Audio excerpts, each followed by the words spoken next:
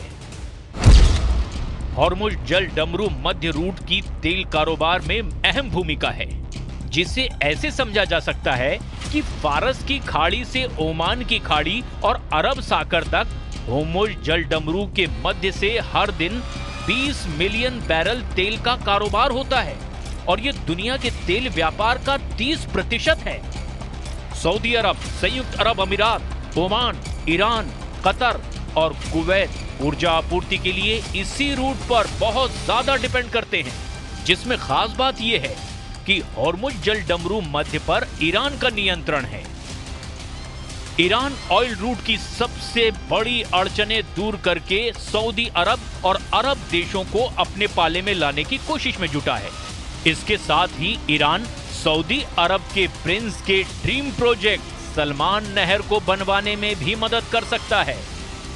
Prince Salman ने साल 2015 में नए ऑयल रूट का प्रस्ताव पेश किया, जिसमें 950 किलोमीटर लंबी नहर बना करके अलग रूट से तेल कारोबार की योजना बनाई गई, जिसमें 950 किलोमीटर लंबी नहर अरब की खाड़ी को अदन की खाड़ी से जोड़ेगी, जो सऊदी अरब के पूर्वी प्रांत से यमन के रास्ते अदन की खाड़ी को जोड़ेगा, जिससे तेल कारोबार में कम वक्त लगेगा और बड़ी बचत भी होगी। प्रिंस सलमान की सारी प्रॉब्लम सॉल्व करने के एवज में ईरान सिर्फ उनसे आर्थिक मदद चाहता है, जिससे ऐसे हथियार की खरीद की जाए जो इजराइल को युद्ध में हराने के लिए काफी हो। रूस और तुर्की के पास ऐसे हथियार हैं। प्रेसिडेंट पुतिन ने पहले भी ईरान को हथियार सप्लाई कर मुश्किल वक्त में साथ दिया है। अच्छी डील मिलने पर प्रेसिडेंट पुतिन ईरान को हर तरह से हथियार से मदद पहुंचाने से नहीं हिचकेंगे, क्योंकि उन्हें खाड़ी युद्ध में किसी भी कीमत पर अमेरिका को मात देनी है, जो इजराइल के साथ मजबूती से डटा है। सुपर पावर के खिलाफ किसी भी मोर्चे पर पुतिन उसके दुश्मनों के साथ ही होंगे, ये भी तय है। ऐसे में इजराइल का युद्ध में बचना मुश्किल होगा। रूस के हथियारों की मार दुनिया यूक्रेन युद्ध में देख रही है।